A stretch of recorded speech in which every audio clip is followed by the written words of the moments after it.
Hey you guys, welcome back to the channel. It is me, Alana, and we're gonna be watching some One Piece. We're diving more so into Kuma's backstory. Last episode made me very frustrated.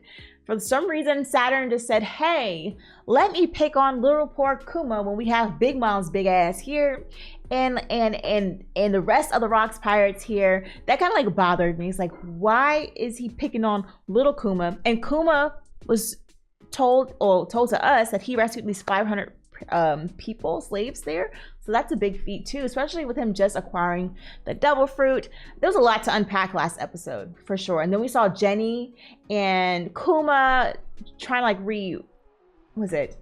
regain some sense of freedom, and them just coming to terms of, wow, they're no longer slaves anymore and they're free. That was a big pill to swallow, because we also heard that Jenny was enslaved longer than Kuma, and Kuma being enslaved at 4 is like crazy business, but she was imprisoned longer. She was in slavery longer than him. So that really broke my heart. The fact that people just think slaves are okay just blows my mind. These celestial dragons in the Gorosei are just jerks beyond belief. But yeah, we know that Garp was here. I don't know, I'm starting to feel some type of way about Garp. I'll be trying, y'all. I'll be really trying to like say Garp is the man. But the only reason why he even went to God Valley is the fact that Rogers was going. So that kind of rubbed me wrong. Like that rubbed me very wrong. That kind of pissed me off.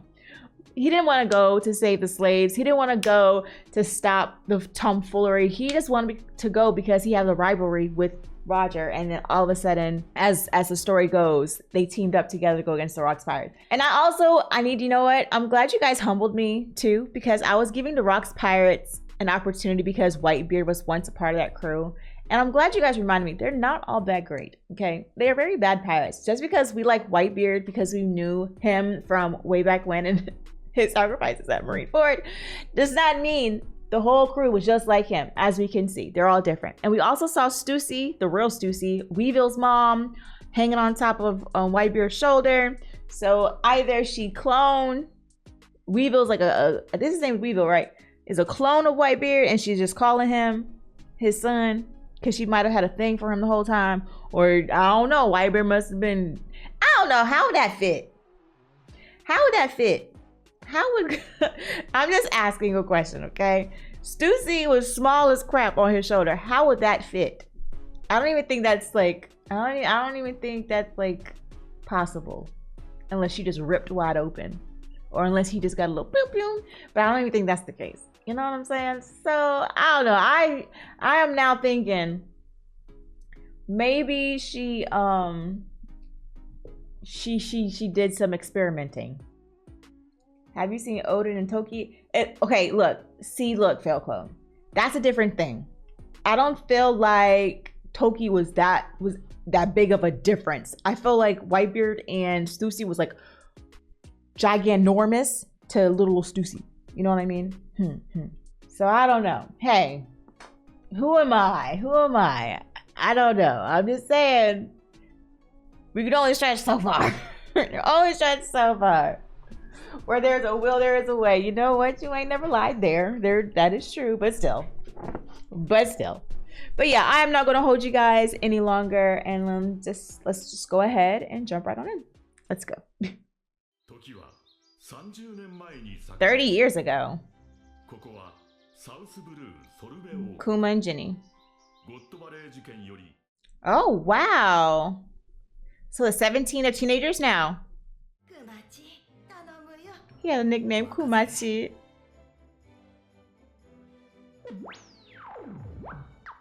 He's helping the elderly poke their pain. Oh, he's big.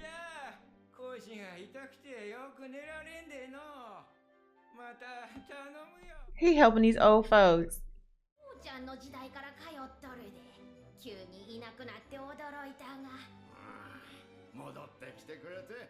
How did they not know what happened? Did they kill the doctor? Did the doctor die? They're surprised that he was gone, and then they're happy that he came back. Did the government in some way like cover that up, even before the villagers didn't even know what happened? That's crazy. Ooh. Sister. She ain't up. She a little feisty sister. She is pretty. Oh my gosh. Bonnie was like her mama. They do not take her seriously. Whew. Good Lord.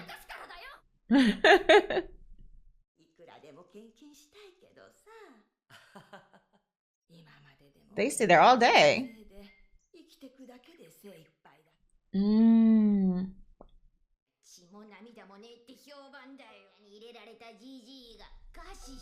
Holy. That is wild.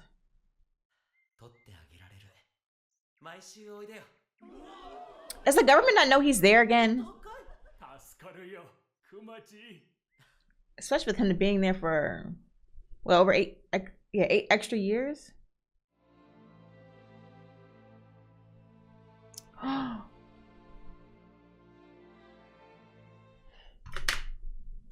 Are you guys telling me this man has been taking these old folks' pain and then absorbing it into his own body? This man's been sacrificing himself ever since he was small. Ever since he was small. That is freaking crazy. This young boy, for all those years, ever since he was, what, 4, basically, he's been taught to kind of like bear the pain. So even as he's grown up and has gotten this devil fruit power, he takes away people's pain and then taking it in for himself. This is wild.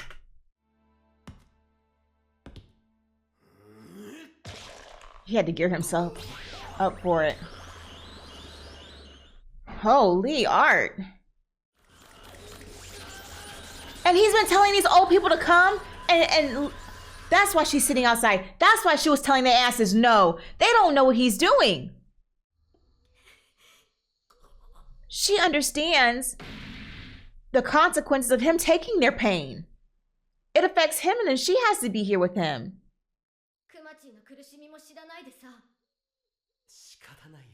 There's always a choice. He's so nice.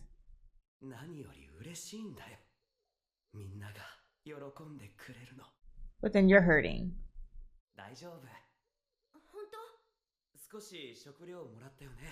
He is like, he's forcing a smile to make her feel better. I guess you know, a way to a girl's heart is food.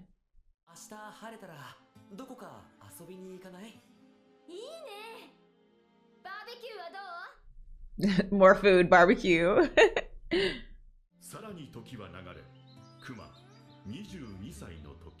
But when he's 22, something's bad gonna happen.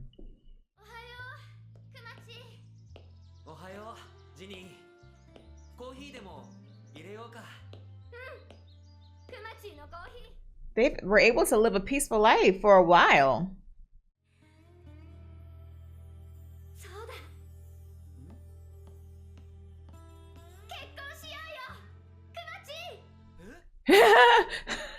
She just came out of nowhere with it. That's weird. Okay, but hold on. Hold on, I have a question. Before, I swear I thought Kuma was the king of Sorbet Kingdom. So that would technically make Bonnie a princess. So something had to happen to where what Kuma had to overthrow this king? Unless I'm tripping, unless I didn't hear that, if I'm just remembering wrong. He said no, he turned her down. Damn. Look at her trying to be big.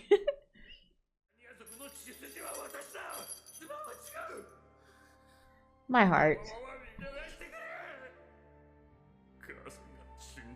I totally understand where he's coming from. He doesn't want the same thing to happen to his offspring. He wants to be safe. This is his way of protecting.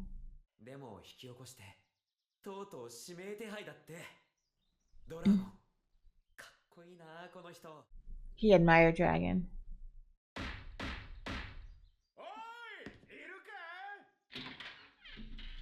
That's what he asked, who is it? Don't open the door until you know who it is.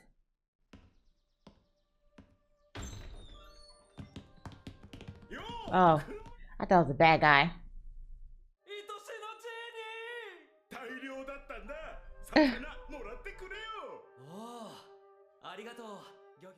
Are these those folks that they were when they were the kids that were smaller?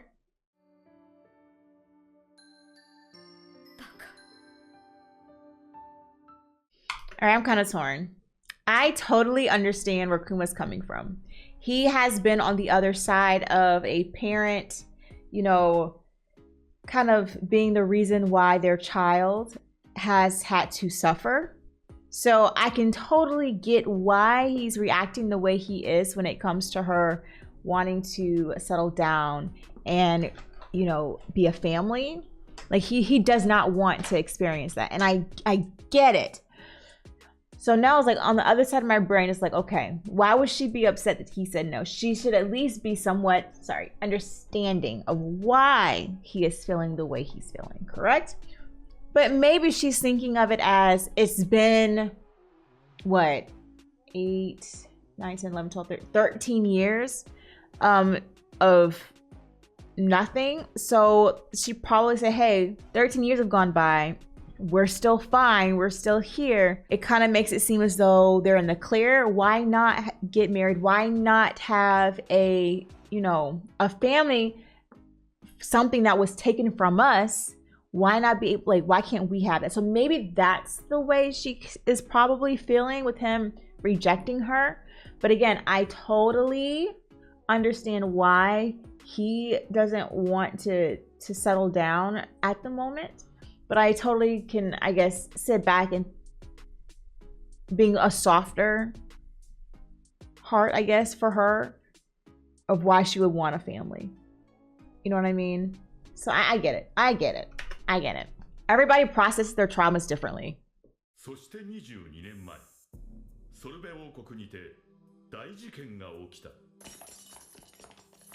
These are the prisoners. Those old people?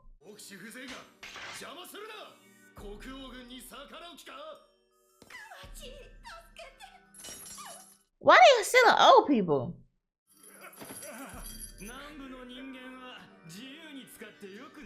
Why? Chains are triggering. He's triggered. The old man passed out. This pastor throws hands.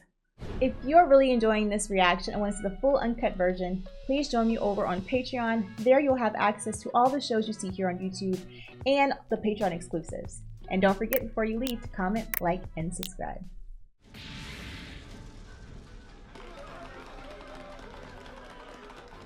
I think I'm starting to understand. They know of Kuma being there, but they don't know exactly who Kuma is, apparently. Because I feel like if they did know who Kuma is, they would have done snitched on him by now. They're just thinking he's a pastor, huh? They're not understanding like they don't know his full story. So that's why they've been able to live in peace for so long. But now that he's doing this, I feel like this is where shit's gonna start hitting the fan. Holy.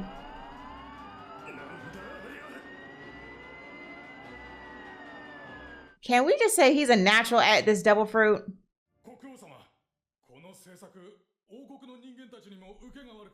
No.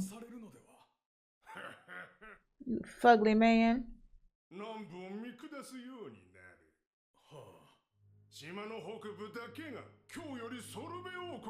Oh, he is separating.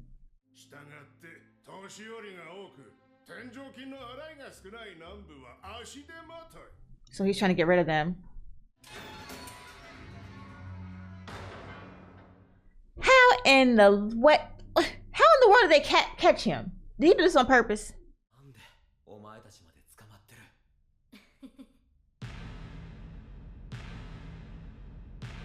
Oh, she fought him off.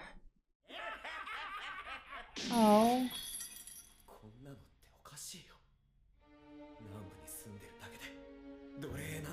This is triggering.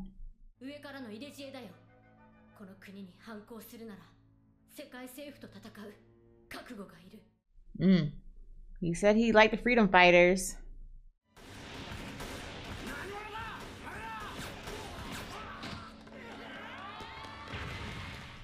are these rebellion people? Light him up. Eva-chan and Dragon. Y'all, what if Ginny's been keeping in contact with Eva-chan this whole time? And she been letting them know, hey, we need some help. Help us.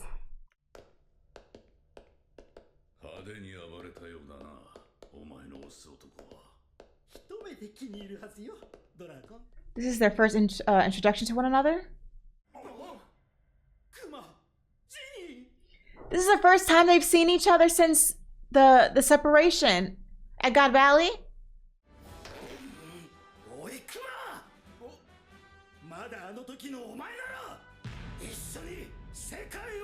Still got that spunk.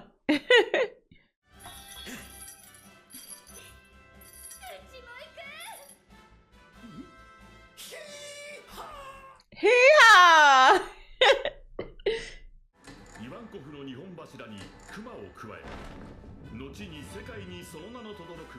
Those are the founders.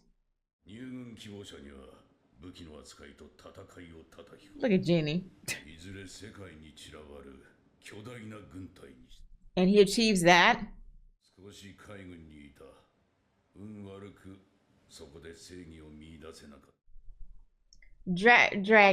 Dragon said he spent a short time in the Navy. Garp probably tried to make him join the Navy. And then Dragon said, this ain't it, Daddy. This ain't it, Daddy. I'm out of here. This ain't justice. And I can't sit here and do it either.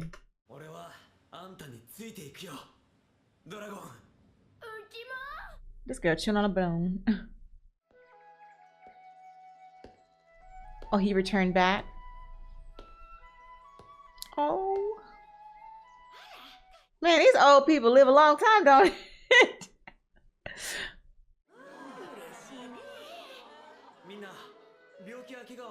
He came to see if he can help them.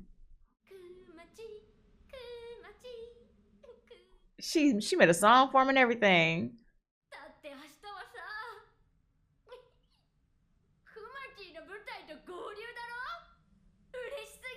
Those headphones sort of like utas to me. Close it out.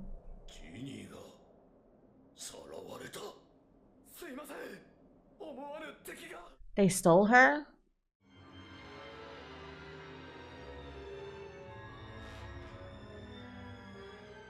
This is for the first time. Like, his heart probably sank to the bottom of his feet. Because we already know how he loved him some Ginny. And the only reason why he didn't marry her was because he loved her. Like, that's how I'm making it in my head. It's like, he didn't marry her because he loved her. But yeah. At least that's how I feel, or how I understood his like his reasoning. But dang, I feel like it's about to get real sticky. But okay, they said the king repealed. Did the king repeal, or did I miss something, or did he actually die? Did they get rid of him? And if so, is that how Kuma stepped in? I don't know. But yeah, this is a really good episode. I feel like they're giving us more story to go off of. And when I mean my story, it's more detailed events and what actually is happening. Summary for this episode: Kuma's life is trauma. Dragon is a better man than Garp. Facts. And we need to see Dragon and Ivankov's bounties. Those numbers got to be crazy. You're right. Those numbers had to be crazy. And the thing is, right? You know, there might not be that bad here if we were to see their bounties now, because they're just starting off. It doesn't seem as if they have like a strong presence yet. So it might be like small. And then I would like to compare them from this backstory till now. But yeah, this is a really good episode, guys. You guys are the best. I can't wait to see how this is going to unfold. I'm glad Kuma was able to join Dragon, because you could tell he was fangirling over him when the newspaper came in. So this is a big deal, especially with him wanting to be of help like Nika. All the stories that his dad had taught him about Nika. This is he feels as though this is his duty to help. So I like that for him, and I'm proud of him for stepping up and joining Dragon and Eva-chan. And I love that we saw them reunite since the incident in God Valley. But yes, you guys, one more thing. I wish that we were able to hear more what happened to the Rocks Pirates. Like, yes, we know that they were there and then Garp and Roger came together and fought them, but I hate how they skipped that here. Like, let me see. And the fact that Kuma was able to what's his face? Get 500 people out of there. Like, why are we skipping that? You can't just give that to me and then skip over it. And like, I was like, okay, maybe they're gonna go back. Maybe they're gonna go back. No, we're going further and further away from that God Valley incident. And I'm not appreciative whatsoever. But yeah, thank you guys so much for watching this episode with me. And I'll see you guys in the next one. Peace out.